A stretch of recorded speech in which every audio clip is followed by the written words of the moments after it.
नमस्कार, दैनिक shift time में आप सभी का बहुत बहुत स्वागत। समय जम्मू के डोगरा चौक में हमारे पीछे आप देख रहे हैं मुस्लिम मंच की ओर से आतंकवाद के खिलाफ, पाकिस्तान के खिलाफ यहाँ पर में कहा है कि कहीं ना कहीं आतंकवाद का नाश हो, और उसी के चलते लगातार देखिए पाकिस्तान की जैसे नापाक हरकतों की वजह से कई मासूमों की जानें गई हैं, कई लोगों के आशियाने उजड़े हैं, पर हमारी भारतीय सेना ने भी मुंह तोड़ जवाब देने में कोई कसर नहीं छोड़ी। उसी के चलते फिर से आज बात कर रहे हैं, क्या कहना चाहते हैं? कहना वो क्लियर है, सीज फायर हमारी भारतीय सेना जब प्रधानमंत्री ने निर्णय लिया है, जो भी अदर देशों से बात करने के बाद, आप यकीन मानिए हम जम्मू कश्मीर के वासी हैं, जितना पाकिस्तान को बेहतर हम जानते हैं शायद कोई कंट्री जानती है, क्योंकि वो हमारा बिल्कुल साथ पड़ोसी लगता एरिया है। जितना पागलमन आतंकवाद पाकिस्तान से आता है, आज तक वहां कहीं से आया है। आप यकीन मानिए आने वाले जल्द समय में पाकिस्तान वापस पागल कुत्ते की तरह भौंकेगा और भारत में काटने की कोशिश करेगा। जिस दिन वो कोशिश करेगा उस दिन पाकिस्तान तबाह किया जाएगा।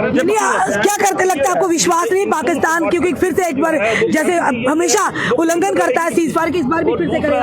आप ये देखिए उनके सारे एयरबेस, सारे आतंकवादी ठिकाने किस तरीके से एक के बाद एक नस्तो नाबूद हुए हैं। हम हिंदुस्तान के प्रधानमंत्री सेना को जिंदाबाद कहते हैं, उनको बधाई मुबारकबाद देना चाहेंगे कि ऐसा एक्शन लिया। जो 140 करोड़ जो जनता थी उनका दिल चाह रहा था इस वक्त अटैक होना बहुत जरूरी है, और बहुत जबरदस्ती से दिया गया। अभी उन्होंने सीज फायर बीच में करके फिर उन्होंने रात को बदतमीजी करी। ये जो सीज फायर हो रहा तो इंटरनेशनल लेवल पे भी इस बात को बताना पड़ता है। हमारी सेना ने पूरी तरह से नस्तो नाबूद कर दिया आतंकवाद के ठिकानों को, एयरबेस को, जो भी वहाँ के गढ़ थे उनको वो कर दिया। इसको नए से इंटरनेशनल लेवल पे बात करने के लिए उनको एक तरह नसीहत के लिए जरा सा सीज फायर देख रहे हैं। अगर फिर भी वो करता है तो मैं समझता हूँ हिंदुस्तानी दुनिया के नक्शे से पाकिस्तान मिट जाएगा और पीओके हमारा होगा और पाकिस्तान का नामो निशान पूरे नक्शे पे नहीं रहेगा दुनिया की। जनता फिर से कह रही, जनता लगातार कह रही है, सोशल मीडिया देखिए लगातार कह रही इस पर आर पार की लड़ाई होनी चाहिए थी, क्योंकि पाकिस्तान बार बार इस तरह की हिमाकत करता है, आगे भी करेगा। देखो हिंदुस्तान की जनता का दिल भरा हुआ इस टाइम खुश है।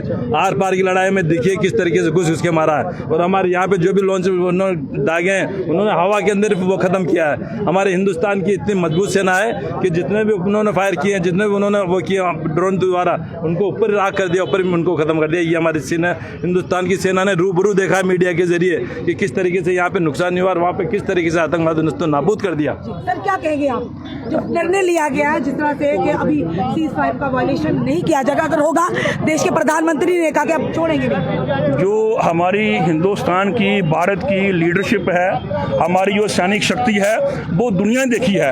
अगर फिर वो हिमाकत करेगा पाकिस्तान जो है, अगर उसका सीज फायर का वायलेशन करने का, तो उसको पूरी शक्ति से मुंह तोड़ जवाब दिया जाएगा, जैसे पहले दिया गया। जैसे पहले उनके सैनिक जो उनके अड्डे थे, जो सैनिक हवाई अड्डे थे, और जहां पे जो पाकिस्तान की फौज जो आतंकवादियों को पाल रही थी, जो उनके लॉन्चिंग पैड थे, जो उनके एयरबेस थे, उसको तोड़ा गया, उसको ध्वस्त किया गया। और सीज फायर जो उसको एक्सेप्ट करने का ये भारतीय लीडरशिप का एक सकारात्मक कदम है कि इंटरनेशनल कम्युनिटी को अपने विश्वास में लेने का, कि कल को इंटरनेशनल कम्युनिटी जो है वो हमें पूरा सपोर्ट करे और एक वॉइस में सपोर्ट करे।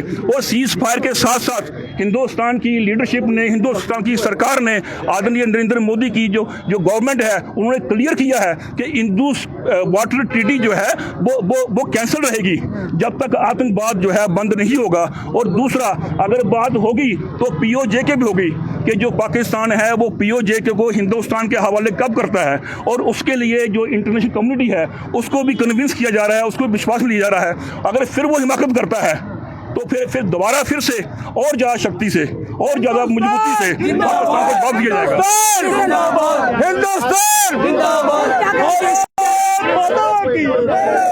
कह दिया गया अगर कोई भी एक्ट होगा उसे वार इफेक्ट के तौर पर देखा जाएगा। देखिए जी, मैं ये कहना चाहता हूँ कि हमारा 30 करोड़ मुसलमान, जो हिंदुस्तान का सच्चा मुसलमान, और 100 करोड़ हिंदू भाई एकता के साथ में हिंदुस्तान में खड़े हैं। अभी हमारी एक सूफिया शेख गई है, अभी 30 करोड़ मुसलमान पीछे खड़ा है।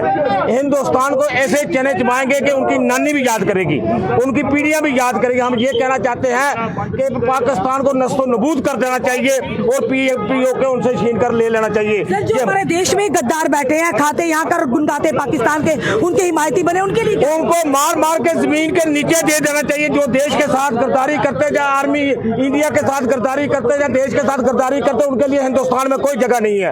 उनको इस देश से निकाल देना चाहिए। साफ तौर पर कहा गया था कि राष्ट्रीय मुस्लिम मंच की तरफ से कहा गया है, जो हमारे देश में है यह पाकिस्तान है, यह देश के अंदर जो गद्दार है उन्हें जमीन के अंदर दफना देना चाहिए, जो हमारे देश के साथ गद्दारी करते हैं, जो हमारी सेना के साथ गद्दारी करते हैं। इस समय आपने देखा पूरा देश जिस तरह से सीज फायर किया गया, कई लोगों की अलग अलग प्रतिक्रिया आ रही थी। कई लोग ये कह रहे थे कि इस समय था, मौका था पाकिस्तान को मुंह तोड़ जवाब देने का, पर क्यों हमारे देश के प्रधानमंत्री इस तरह का निर्णय लिया कि जो बताया गया कि डोनाल्ड ट्रंप की वजह से बीच में मीडिएटर हुआ, दोनों मुल्कों को सीज फायर के लिए कहा गया और सीज फायर के कुछ घंटों के बाद पाकिस्तान ने उसकी वेलना भी की, पर साफ तौर पर कहा गया अब कोई भी अटैक, कोई भी हिमाकत की जाती है अगर पाकिस्तान की ओर से, उसे एक्ट ऑफ वॉर के तौर पर लिया जाएगा, उसी तरह से जवाब भी दिया जाएगा, क्योंकि हर कोई चाहता है कि और खून खराबा ना होए, बेगुनाहों की मुस्लिमों की जाने ना जाए। इस समय की तस्वीरें हम आपको बता रहे हैं और देखिए मुस्लिम राष्ट्रीय मंच की ओर से यहाँ पर देश के लिए यहाँ पर हिंदुस्तान की सेना के यहाँ पर उनके हक में खड़े हुए हैं, उनके समर्थन में खड़े हुए हैं। मुस्लिम राष्ट्रीय मंच की ओर से एक संदेश दिया गया है कि आतंकवादियों के लिए, आतंकवादियों के समर्थकों के लिए देश में कोई जगह नहीं है और ना ही अब उन्हें बख्शा जाएगा। फिलहाल आपका क्या कहना है जरूर बताइएगा और इस वीडियो को शेयर कीजिएगा। जुड़े रहिए ऐसे हमारे साथ अगले अपडेट के लिए। जय हिंद, जय भारत।